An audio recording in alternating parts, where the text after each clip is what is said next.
Hello to all of you. M1R5 की lecture series में students में आप सबका फिर से बहुत बहुत स्वागत करती हूँ। स्टूडेंट्स, जैसा कि आप सभी जानते हैं, हम M1R5 की लेक्चर सीरीज पढ़ रहे थे और ये लेक्चर सीरीज हम न्यू पैटर्न के आधार पर पढ़ रहे हैं। यानी नाइलेट जिस तरीके से अब ओ लेवल का एग्जाम लेगा उसी के आधार पर हम यहाँ पे पढ़ाई कर रहे हैं। ठीक है, तो आप सभी जानते हैं अब होने वाला जो पेपर है वो आपका MCQ बेस्ड है, जो कि ऑनलाइन मोड पर होगा। तो उसी की तैयारी हम यहाँ पर कर रहे हैं और इस तैयारी में आज हम चैप्टर 2 देख रहे हैं। ठीक है, तो चलिए चैप्टर 2 में सबसे पहले नंबर का MCQ क्वेश्चन देखते हैं। तो सबसे पहले नंबर का MCQ क्वेश्चन हमारा कह रहा है, in Linux a user can load और अपलोड। यानी जो लिनक्स ऑपरेटिंग सिस्टम होता है उसमें यूजर क्या चीज लोड कर सकता है। तो ऑप्शंस आते हैं हमारे पास IO modules, IO devices, kernel modules या फिर फाइल बेस्ड इनपुट आउटपुट। तो देखिए लिनक्स में यूजर कर्नल मॉड्यूल्स को लोड कर सकता है। कर्नल मॉड्यूल क्या होता है? देखिए कर्नल क्या होता है? कर्नल किसी भी ऑपरेटिंग सिस्टम का हार्ट होता है, यानी सबसे मुख्य पार्ट कर्नल ही होता है। ठीक है, तो ऑपरेटिंग सिस्टम के जो भी मुख्य काम है वो कर्नल ही परफॉर्म करता है। इसी प्रकार यदि आप लिनक्स पे काम कर रहे हो तो उसमें आप लिनक्स के कर्नल मॉड्यूल को भी लोड कर सकते हो। ठीक है, तो सही आंसर हमारा यहाँ पर ऑप्शन सी होगा। इसके साथ ही साथ में आपको लिनक्स के बारे में और भी कुछ जानना जरूरी है स्टूडेंट्स, तो मैं डिस्क्रिप्शन बॉक्स में आपको वीडियो की लिंक दे दूंगी। ठीक है, इसके पहले जब हमारे पास ये न्यू मॉडल पैटर्न नहीं आया था तब आपके डिस्क्रिप्टिव टाइप में क्वेश्चंस पूछे जाते थे और उसमें मैंने डीप में लिनक्स के बारे में अच्छे से बताया है, तो वहां से आप इसको पढ़ लीजिएगा। मैं इसकी लिंक डिस्क्रिप्शन बॉक्स में प्रोवाइड करवा दूंगी, तो प्लीज उसको भी एक बार जरूर देख लीजिएगा लेक्चर को। नाउ आगे बढ़ते हैं स्टूडेंट्स, तो सेकंड क्वेश्चन देखते हैं। सेकंड क्वेश्चन हमारा कह रहा है एक्वा यूजर इंटरफेस। ठीक है, यहाँ पे देखिए यूजर इंटरफेस क्या होता है। तो यूजर इंटरफेस का भी स्टूडेंट्स मैंने बहुत अच्छा वीडियो बना रखा है, आप उसको जरूर देखिएगा। डिस्क्रिप्शन बॉक्स में मैं उसकी लिंक दे दूंगी। ठीक है, जान लीजिए यूजर इंटरफेस क्या होता है। तो शॉर्ट में बता देती हूँ। यूजर इंटरफेस देखिए दो प्रकार के यूजर इंटरफेस माने जाते हैं। एक होता है ग्राफिकल यूजर इंटरफेस और एक होता है कमांड लाइन इंटरफेस है ना। तो कमांड लाइन इंटरफेस में से क्या मतलब है? देखिए जब कंप्यूटर पे आप सारा काम कमांड के रूप में करते हो, यानी ऐसा ऑपरेटिंग सिस्टम जो यूजर से कमांड लेता है और कमांड के आधार पर ही सारे काम कर देता है, वो कमांड लाइन इंटरफेस या कमांड बेस्ड इंटरफेस होता है। ठीक है, इसके बारे में डीप में मैंने इसके पहले वीडियो बनाया था, उसमें काफ़ी अच्छे से बताया था। तो प्लीज़ मैं डिस्क्रिप्शन बॉक्स में लिंक दूंगी, आप वहाँ से अच्छे से देख लीजिएगा। तो यहाँ पे एक बात और जान लीजिए, जो कमांड लाइन इंटरफेस है या कमांड बेस्ड ऑपरेटिंग सिस्टम आपके होते थे वो चलता था डॉस। ठीक है, डिस्क ऑपरेटिंग सिस्टम, ये कमांड बेस्ड था। लेकिन फिर टाइम आगे बढ़ा तो आपका जो विंडोज ऑपरेटिंग सिस्टम आया, ये कैसा है? GUI यानी graphical user interface. Graphical user interface से मतलब है सीधा सा कि जैसे आपको हर चीज़ का कोई ना कोई आइकन दिखता है और उस आइकन पे जस्ट आप क्लिक करके उस फाइल एंड फोल्डर को ओपन कर लेते हो। ठीक है, तो हम जस्ट माउस से क्लिक करके या कीबोर्ड से सिलेक्ट करके अपना कोई भी काम कर लेते हैं। तो इस तरीके के इंटरफेस को हम ग्राफिकल यूजर इंटरफेस कहते हैं। जैसे कि आज के टाइम में आप यूज़ करते हो विंडोज ऑपरेटिंग सिस्टम का, जैसे आपको माई कंप्यूटर ओपन करना है तो माई कंप्यूटर पे जस्ट क्लिक करिए, वो ओपन हो गया। तो ये क्या हो गया? आपका ग्राफिकल यूजर इंटरफेस। लेकिन इसके पहले जो कमांड लाइन इंटरफेस आता था उसमें ऐसा आप कुछ नहीं कर सकते थे कि आपने जस्ट क्लिक किया और आपकी फाइल ओपन हो गई। किसी भी फाइल को ओपन करने के लिए आपको उसके लिए कमांड लिखनी होती थी, क्लोज करने के लिए भी कमांड लिखनी होती थी, उसमें एडिटिंग करने के लिए भी कमांड लिखनी होती थी।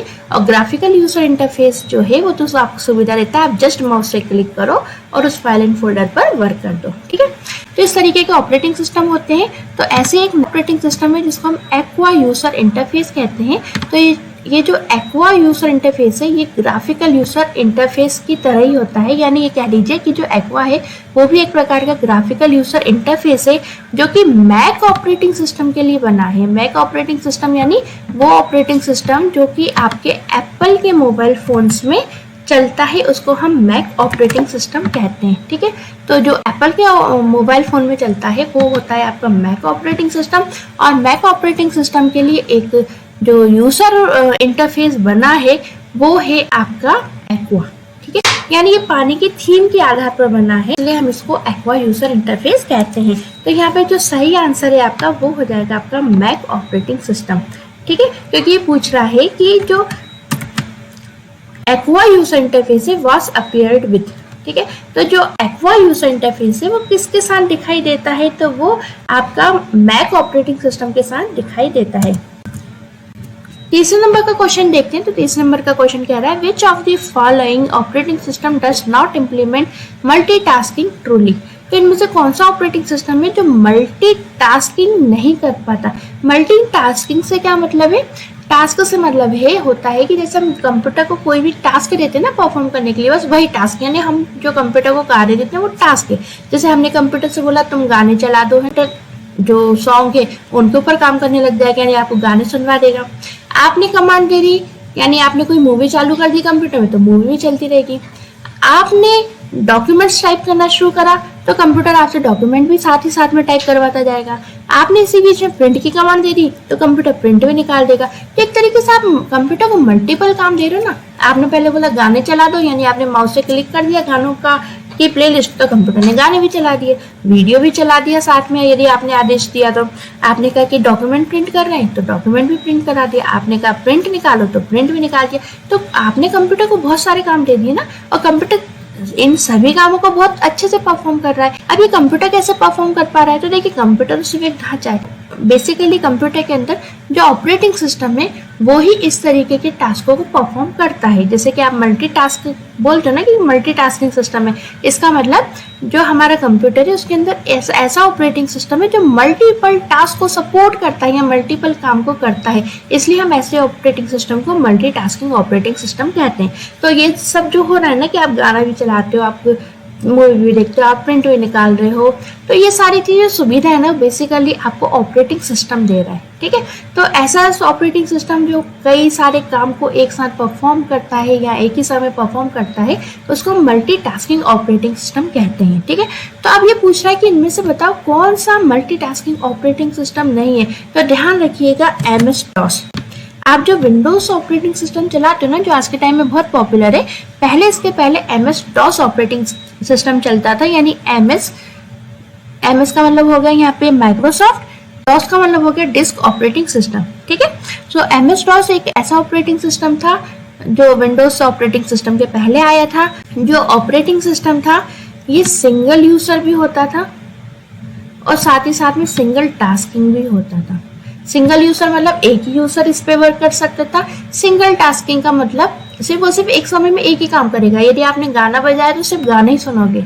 यदि आपने मूवी के लिए इसको आदेश दिया कंप्यूटर को, सिर्फ मूवी सुन पाओगे। ऐसा नहीं करो कि गाना मूवी दोनों एक साथ चला दी, है ना। ऐसा नहीं कर सकते कि आपने साथ में डॉक्यूमेंट दे दिया, डॉक्यूमेंट भी प्रिंट हो गया, डॉक्यूमेंट बन भी गया, साथ में नहीं, एक बार में एक काम।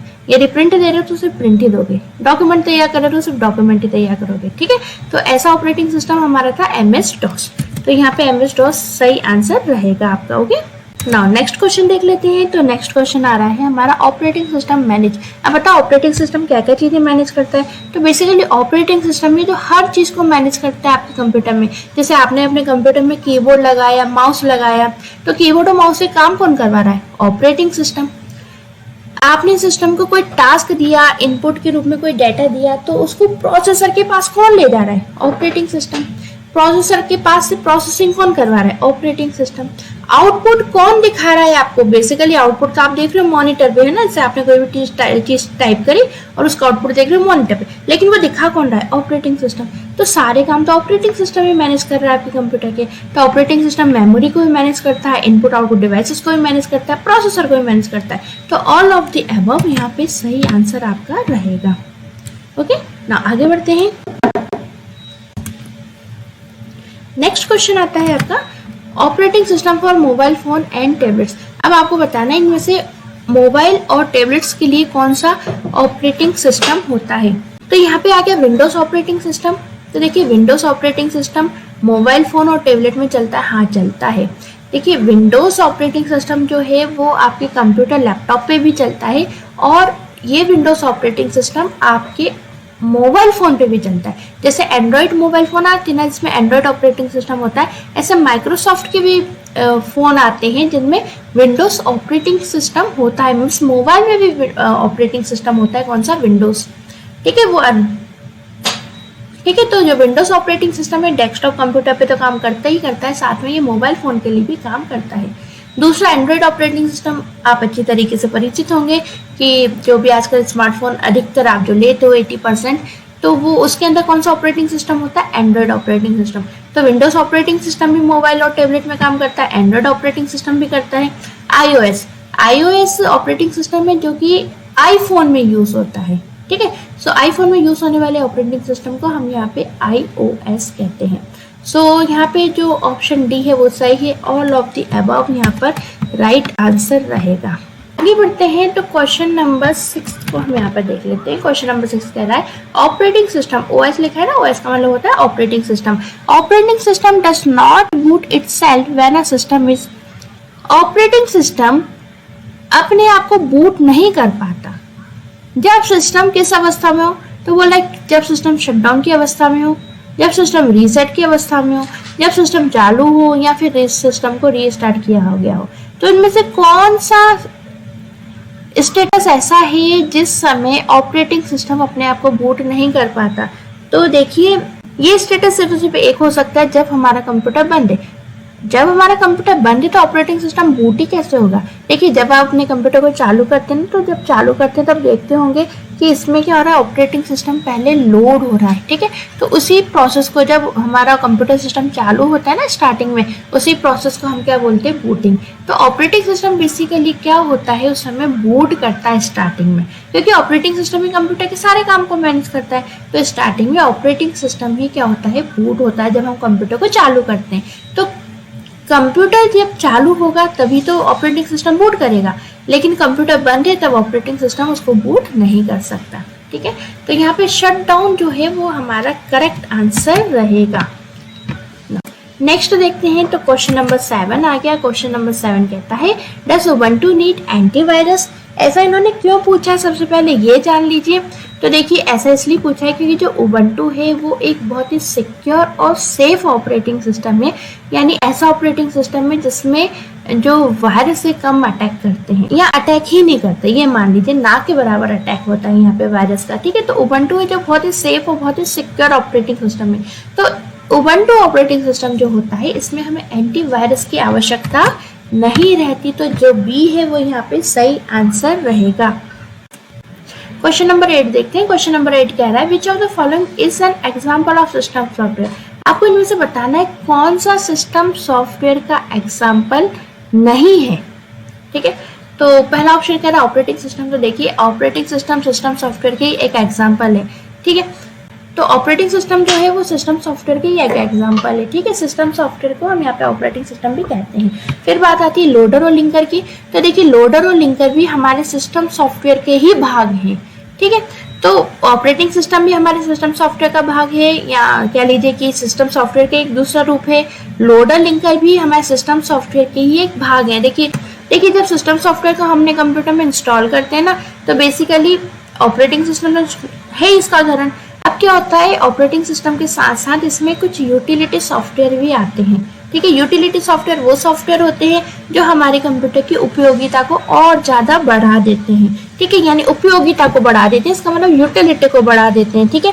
तो वो सॉफ्टवेयर हमारे कुछ लोडर लिंकर की तरह होते हैं। इसके बारे में भी डीप में जानना हो तो आप मैं डिस्क्रिप्शन बॉक्स में लिंक दे दूंगी, उसमें काफ़ी डीप में आप जान जाएंगे। देखिए ये हम क्या MCQ बेस्ड पर पढ़ रहे हैं। अब यदि आपको डीप में समझना है, जानना है, तो उसके पहले मैंने वीडियोस बनाए थे, आप वहाँ पर जाकर इन सब चीज़ों को अच्छे से पढ़ सकते हैं। लिंकर लोडर के बारे में, यूटिलिटी प्रोग्राम के बारे में मैं डिस्क्रिप्शन बॉक्स में इनकी लिंक डाल दूंगी। ओके फ्रेंड्स, सो यहाँ पे देखिए ऑपरेटिंग सिस्टम भी हमारा सिस्टम सॉफ्टवेयर का उदाहरण है, लोडर लिंकर भी सिस्टम सॉफ्टवेयर के उदाहरण ही है। तो यहाँ पे कोई सा भी ऐसा नहीं जो सिस्टम सॉफ्टवेयर का उदाहरण नहीं है। So all of the above यहाँ पे हमारा सही आंसर रहेगा, ठीक है। इसको मैं यहाँ पे लगा देती हूँ।